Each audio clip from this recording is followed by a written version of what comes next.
Ժողովուրդ ջան, բոլորովին վերջերս տեղի է ունեցել պատմության մեջ մի աննախադեպ երևույթ, կասեի տիեզերական մակարդակի աննախադեպ երևույթ։ Երկիր մոլորակը դադարել է պտտվել, կանգ է առել ժամանակը, եւ գիտնականները պարզել են, որ դա տեղի է ունեցել շատ կոնկրետ օր, շատ կոնկրետ վայրում։ Հայաստանի Հանրապետության մայրաքաղաքում, Երևանում, Գևորգ Քոչար 21A հասցեում կենտրոնական ընտրական հանձնաժողովում, որտեղ ժամանակը գիշերը հունիսի 7-ից 8 առավոտ կանգ է առել։ Կանգ է առել, որովհետև եղել է հրաման հայ ժողովրդի ձայները գողանալու։ Բայց շատ կարող ենք չանհանգստանալ, որովհետև կենտրոնական ընտրական հանձնաժողովի նախագահան Վահագն Հովակիմյանը պատրաստ է ստորագրել այդ կանգ առի մասին փաստաթղթի տակ եւ այն մարդը, ով որ պատասխանատուն է ընտրությունների հաշվարկի համար, նա հանդիսանում էր փաստորեն ընտրությունների պատասխանատուի նախկին գլխավոր պատասխանատուի նախկին օգնական, թղթակից, նախկին պատգամավոր, քանի դեռ նաև առիթ է Արեգա հայկական անուն, չնայած ինչպես երևի հաշվում, այնպես էլ կարդում է։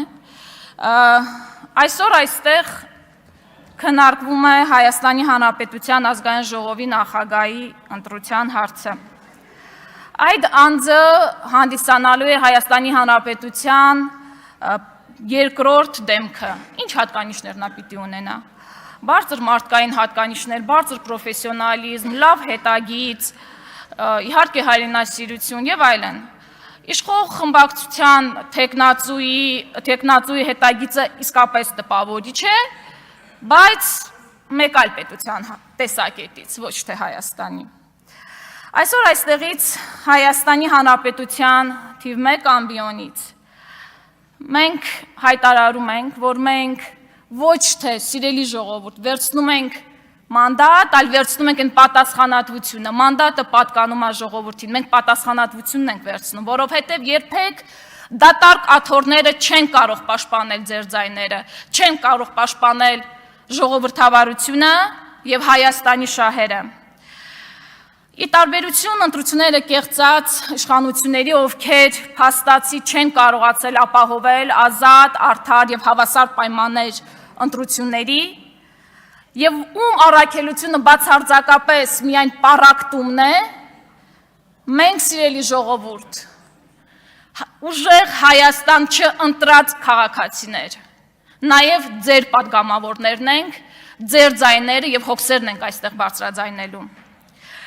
Մենք նոր եւ երիտասարդ քաղաքական ուժ ենք, մենք չենք ստեղծվել մեկ օրվա, մեկ ընտրության, մեկ դրվագի համար։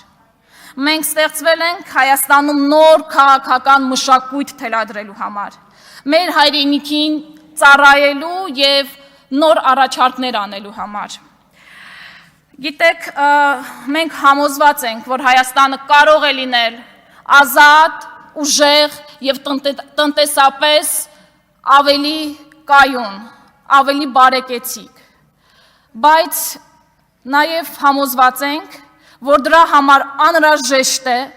հեռացնել ոչ լեգիտիմ, ահռելի կեղծարարության եւ ընտրախախտումների համակարգի կիրառմամբ անգամ 50% պլյուս ձայներ չհավաքած ուժին։ Այսպիսով հայտարարում ենք, որ մեր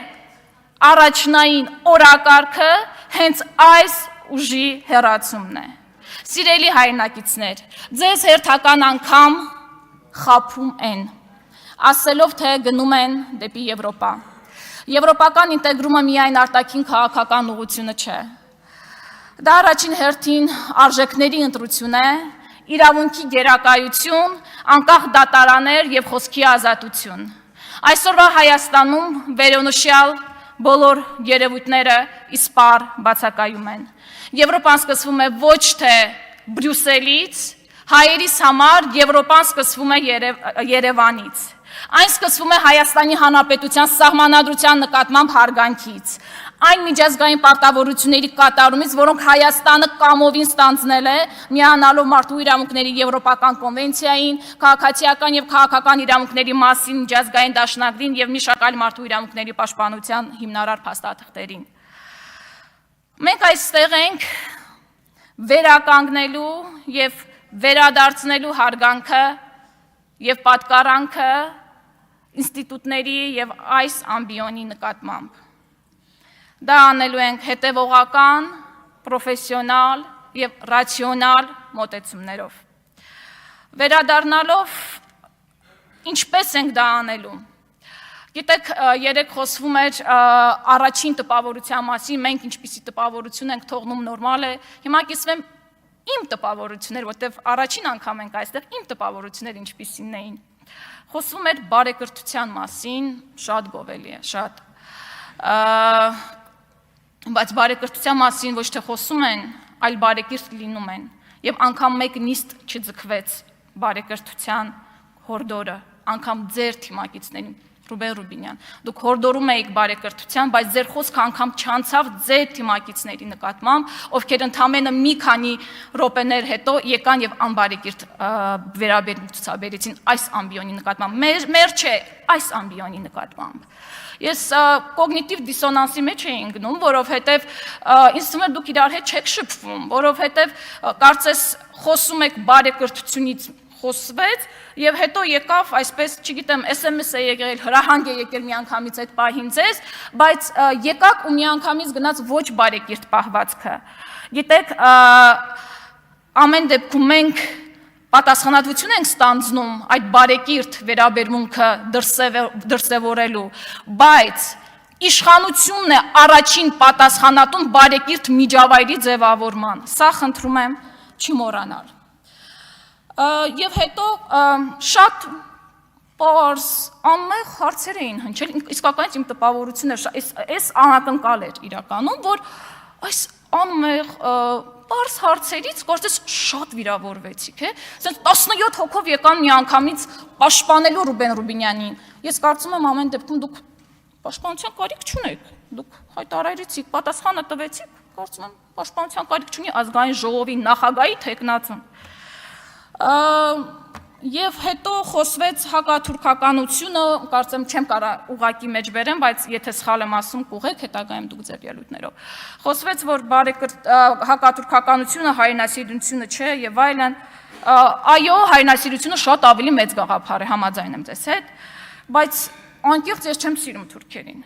Ես ունեմ պատճառներ չսիրելու, ինչ անենք, ոնց կարող ենք մենք սիրել թուրքերին, թե դուք սիրում եք, այդ ձեր գործն է, մի ստիպեք, որ ուրիշները սիրեն։ Եվ հետո Ռուբեն Ռուբինյանը խոսում էր, որ իր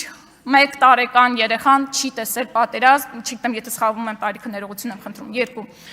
2 ներողություն, չի տեսել պատերազմ, ամեն ինչ անելու է, որպեսզի չտեսնի։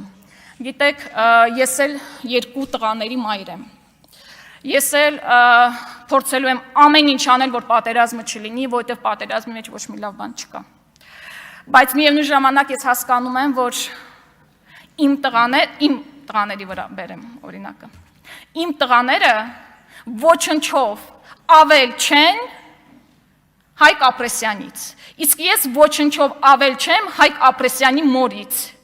Հայկ Ապրեսյանը մարտական խաչ 2-րդ աստիճանի շքանշանակիր է, ով որ զոհվել է ձեր իշխանությունների վարած քաղաքականության պատճառով եւ իմ տղաները իրանցից ոչնչով ավել չեն։ Եվ հետևաբար ամեն ինչ արվում է հատուկ նրա, որպեսզի խաղաղությունը լինի, որպեսզի պատերազմ չլինի, բայց ոչ մեկին առավել ու ներքև չդասելով։ Ես եւ հիմա վերջում առանց դրա հնարավոր չի, այս ամբիոնից, այսուհետ դուք հաճախ եք լսելու։ Ակադեմիկոս Հրաչյա Աճարյանի բնութագրմամբ հայերենի տարածվածությամբ եւ խոսողների թվով ամենամեծ արևելահայ բարբառը։ Սիրելի արցախցիներ, մռավասարեն նման պնդկացիք, մունք մեր հայրենիքում նանք, վեշիմպեն մորացվալ չի ու վեշիմպեն ներվալ չի։